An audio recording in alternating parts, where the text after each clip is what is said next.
into the black hole. Sing for my soul.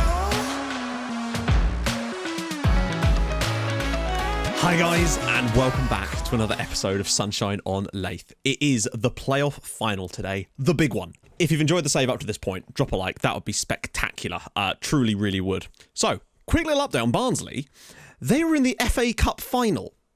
That might have been what they had, an FA Cup final like 4 days after they played us in the playoff semis. And you got to wonder if they were a bit distracted. They lost the final 3-1 to Spurs. They actually scored. Knight scored for Barnsley in the final. I think they were actually ahead at one point, but they did lose. So I think we might have had a slight advantage by the fact that, and also they were probably a bit knackered for the final too. So maybe they had their eyes on a bigger prize, but then really the Premier League was surely the biggest prize for them. One of the other things we've got as well is that because of the sale of Neil Cross, we're no longer in the financial hole that we were in. We're still actually 3 million. We've got £3 million in the bank at the moment, which is a nice surprise because we've always been kind of teetering on the edge. So it means that there's no desperation for us if we don't get promoted. It's not going to be the end of us financially. We'd be able to really have a good season to rebuild for next year and actually have a real crack at it if we weren't to go up. Swansea, anything could happen in this game. Seems like youth intake is always disappointing. What would you need to do to improve your chances of getting a truly good player? Okay, so basically the reason our youth intakes are generally crap is because obviously we've still basically got the same facilities that we had at the very start of the game, which are of course 8th tier facilities roughly. Slightly better actually. I think we're probably 7th or 6th tier because the club was a bit historic, so I kind of gave them a bit of a boost on that one. But we've never had enough money to actually invest to improve them. Usually in these sort of saves, I'm able to get enough. We usually have clubs that have got quite good recruitment to begin with, and we've just had no money to invest. So what's going to happen is when we finally get some money, so if we can reach the Premier League at some point, then I'll be able to invest in our facilities a little bit more, and we might start to see better players coming through. But it's going to be a while. You need to have good youth recruitment, good junior coaching. Good youth facilities do help in terms of actually improving the players you do get, but it's not about the actual intake, I don't believe. There's a lot of factors that come into it. Neil Ardley left Blackhaven despite everything appeared to be stellar on the surface. Insiders have, however, revealed that it's not all roses and daisies inside Leyth Investments Authority. Sources close to Ardley have revealed that he's been frustrated in his desire to play attractive football by the Blackhaven board, who insist on a high-powered Galactico approach that maximises efficiency but minimises risk. An anonymous source, Aston Villa player said, "I'm pleased that he's joined us. He always makes our practice sessions fun and unexpected. Blackhaven is doing great and all. You have to give it to them. But now that I know the gaff will be a little bit better, I can see why he left." I don't think the poor bloke can stand the absence of style. Yes, they were quite robotic against us. Robotically efficient, like a Terminator. Arlias denies these rumours, commenting, "Blackhaven deserved to win and I'm pleased to have helped them get there. I simply wanted a chance at managing a club with an old history before I retire. That's all." Well, there you go. You can't really say fairer than that. Interestingly, in my simulations, Eddie Howe did often end up as manager of Blackhaven. So it's weird that it's happened again in this one. Usually he took over from Stepanek. But there you go. So, yeah, I'm very interested to see how they get on in the Premier League next year under the tutelage of Eddie Howe. I mean, the guys are clearly a very good manager, and they've obviously stumped big money to bring him in. But I want to see how Villa get on under Neil Ardley. If they start doing well next year, then hey, the guy's having a good career. So, there's no point in beating around the bush anymore. Obviously, no matter what happens, we'll be doing other leagues, talking about other leagues after. Wow, they're missing some players. Pettersson rather. Bjorn Hardley is out. Gabriel Jackson's out. I don't know how important they are. It's Frank de Boer's Swansea. Now, it says they're going to be playing a 4-2-3-1, which they have moved. They have played that system against us, but they also play another really, really strange system. And I do wonder if they're going to switch to that at some point, and I'll finally get to show you what it looks like. So if I've plenty of time off, I think today I am going to go with Max McCoy. I realise he's not fully there, but I think we need a little bit more defensive stability there, and I think Idris doesn't quite give us that all the time. Everybody else, though, now that they're fresh as ready to go, is Win Billington. No, he's not. If this was maybe another week away, he maybe could have played through with some protection on, but he's going to miss the final no matter what happens. It's a shame, but hey, never know. If we don't go up, or even if we do, he'll get a chance at something magical next year for sure. So I don't really see the need to change the bench at all, to be honest. I think we're going to go with that. Although Idris on the bench maybe instead of Vernon Lewis, probably. So that, yeah, Swansea, look, McKinnon, Dewsbury Hall in there too. They look like they're going to go with the sort of more standard sort of approach, which is interesting. Doesn't mean they won't switch, though. God, they've had a hell of a season, really just flying up the league. They couldn't really be in better form right now, which is concerning. Their top scorer is actually Jacob Brown, and Camacho is their best assister, and he is nowhere to be seen. They've also got Nico Williams in there too. It's the battle of the former, my save players. I don't think there's really much more we can say. We just need to get into this match and hope for the best. Still going to go with work ball into the box because we've got these two. Didn't really work in the second leg against Barnsley, but it certainly worked in the first one. We owe them. That's a useful one to have. I've told the players, no worries if you don't win. We won't expect you to, and they can just go out there and enjoy the day. I don't want to jinx this, but can you imagine if Curtis Thomas scored in this match? Can you imagine the scenes if that actually happened? By the way, it doesn't look like it's going to be a sellout. It looked like it was 87,000 tickets sold. I want to know how many of them are Whitport fans, genuinely. Off we go. Swansea versus Whitport for a place in the Premier League. Both sides really have similar stories this year. Started poorly and slowly grew into the season and flew up towards them. Swansea could have gone up automatically at the end. That's how good they finished off the year. Falling at the final hurdle to Fulham, but still. Okay, you've had a few shots on target early doors, which is nice to see. Chan. Oh, McCoy. Booty. A little bit of space for Chan. He could put one on the head of maybe Bradley Davidson here. Back for Curtis Thomas. Can he find one of his lovely little passes? Birch McNaught. Chan. Yes! Swansea 0, Whitport 1, Sebastian Chan. And look at that. 5 consecutive games now. Bradley Davidson has scored in for Whitport. Swansea City 0, Whitport 1. Inside 4 minutes. This is lovely football out wide. But the crossing from this right-hand side has been nothing short of fan. Look at that for a ball. That is perfect. He basically can't miss there, Bradley Davidson. We're already in front. Now we just need to hang on. I can't believe the impact Bradley Davidson has had after being forced into the team here. Chan. Can he get another ball in? No, he can't, but we've got something to hang on to now. Chan again with the flick on. Birch McNaught. Curtis Thomas. He's through.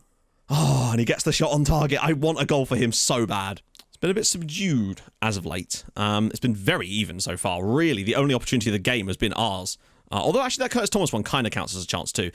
I want to see if Swansea change their system up. That's what scares me the most. Because that will either work brilliantly or it will be catastrophic for them. Chan, round the side for Curtis Thomas. Yes! Come on! Swansea 0, Whitport 2, and he's finally got it. Curtis Thomas, 25th minute of the game. Oh my god, it's actually happened. He's scored at Wembley for Whitport Athletic. Sebastian Chan, by the way, second assist of the night. Curtis Thomas gets through, and he does what he's been doing since we were in the non-league part of the pyramid. He scores at Wembley. Come on! I mean, Swansea have really not turned up so far. Booty's ball in, cleared away. I mean, they've got a 2-goal deficit to bring back, and Sebastian Chan is absolutely on one today. He's looking like the hero of tonight for me. He goes past one. Can he get past another? Round the side for nobody, but Swansea look all over the place at the moment. Birch McNaught, round the side for Curtis Thomas again.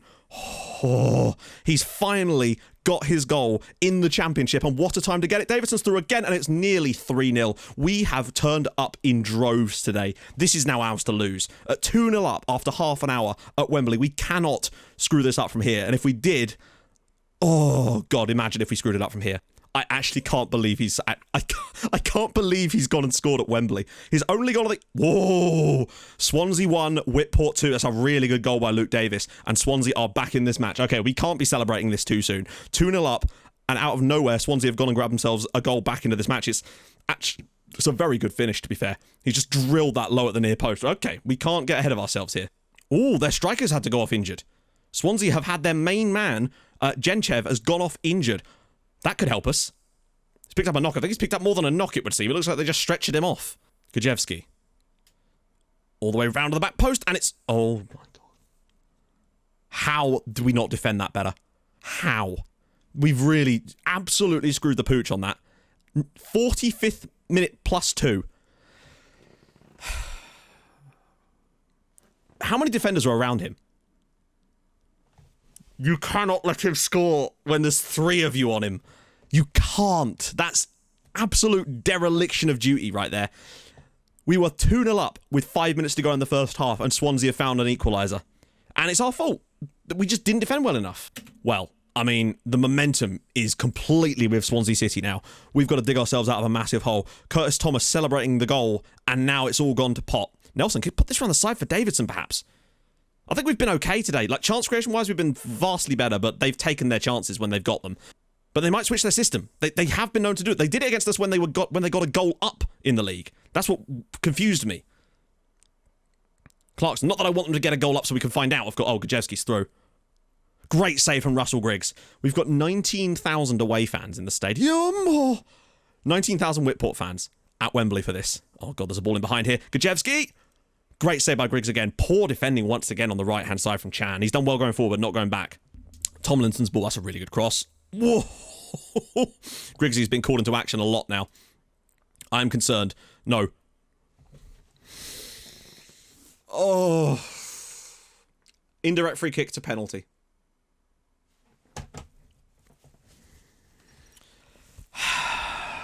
Swansea 3, Whitport Athletic 2.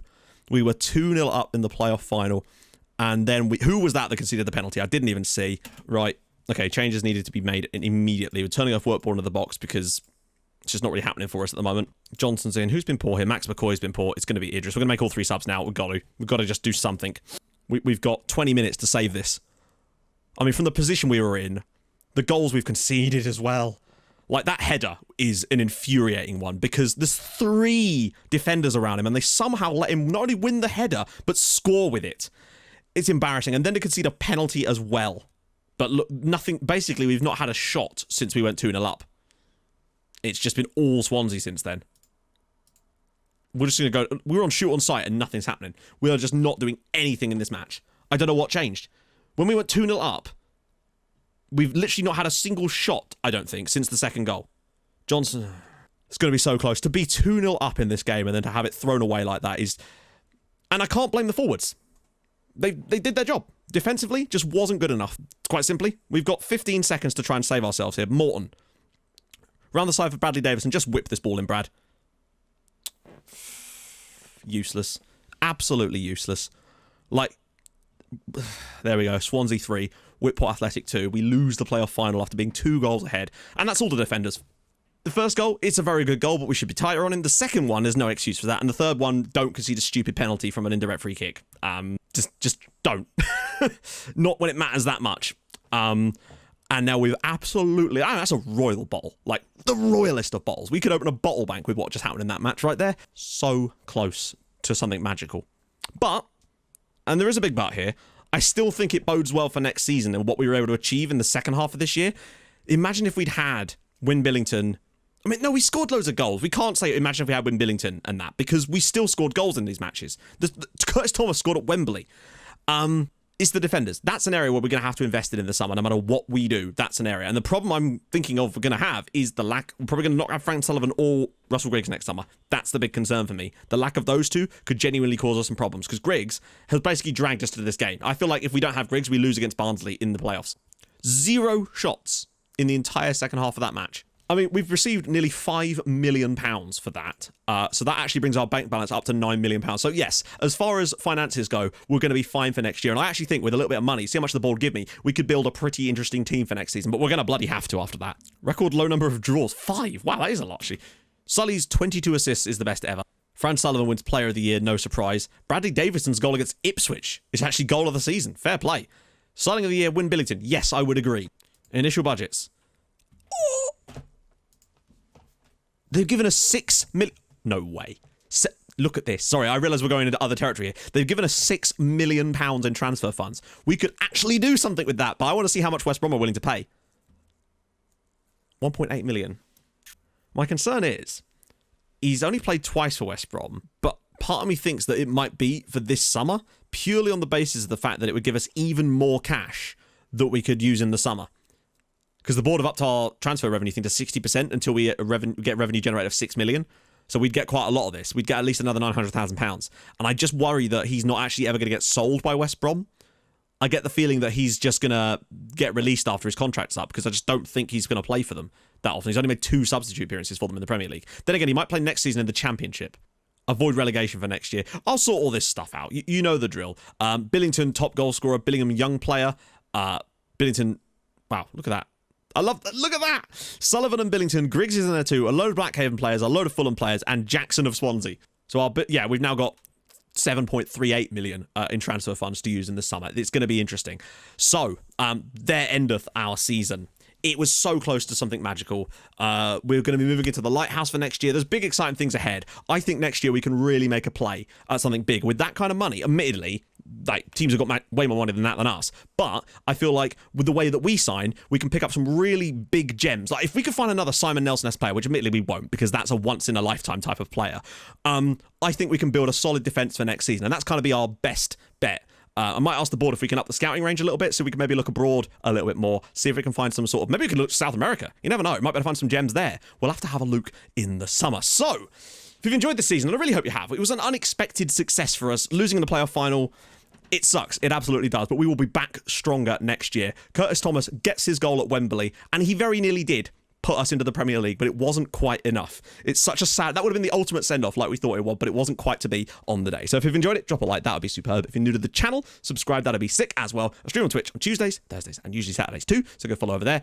Analysis video later today. Obviously, we're going to have a little look through that too, and I will join you guys tomorrow for transfer goodies. I mean... God forbid what we're going to be able to do with this money. Probably not be able to spend most of it, to be fair, because that's just how we do. I'll see you guys soon. Thank you so much for watching. Hold your gun. Cappy, no. What am I talking about? We have to look at the other leagues, don't we? What am I doing? Right. Just a quick one here for you. Liverpool champions of the Premier League. West Brom are relegated with Bristol City and Sheffield United. Fairly comfortably in the end as it goes. Leicester City getting into the Conference League. I suppose that's something. League One, Burton win the playoff final in League One. QPR and Pompey come up. Down go Accrington Stanley, Mansfield, Gillingham, and Southend. In the League Two, Exeter win in extra time to go up. Wigan and Wrexham, along with Wimbledon, go up. Wow, Exeter did it with 68 points. Down go Swindon and Shrewsbury out of the Football League. Wow. Down in the National League, up comes Solihull Moors to the Football League, beating Boston United. Tranmere come up with them. And down go Aldershot, Cambridge United, Torquay, and St Neots Town. Sad for St Neots Town. Would have been nice to see them stay up, but there you go. So, now, I'll see you guys very, very soon. Thank you so much for watching. Hold your gun. Capybara. Bye-bye.